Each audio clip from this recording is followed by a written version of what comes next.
दुनिया जहान से छीन के राहतल छीन लेती हो दुनिया जहान से।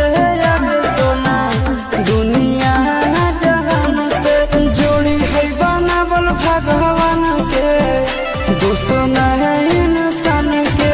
आगे सोना दुश्मन है इंसान के जोड़ी है बनावल भगवान के दुश्मन है इंसान के। आगे सोना दुश्मन है इंसान के।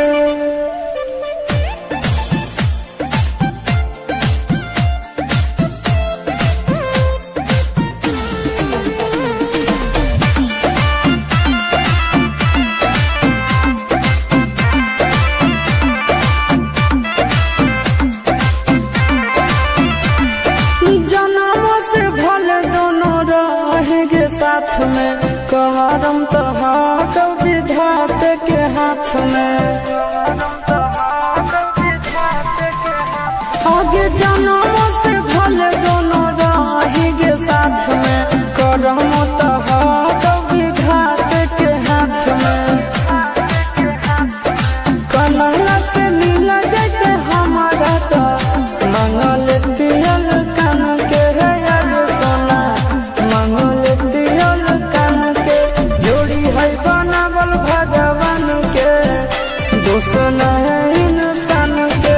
आगे सोना दुश्मन है भगवान के जोड़ी है बनावल भगवान के दुश्मन है इंसान के। आगे सोना दुश्मन है इंसान के।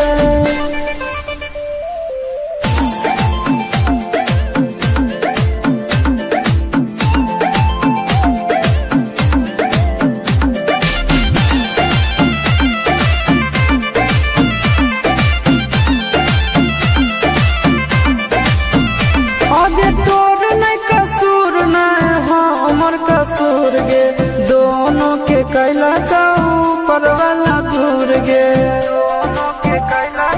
ये सोना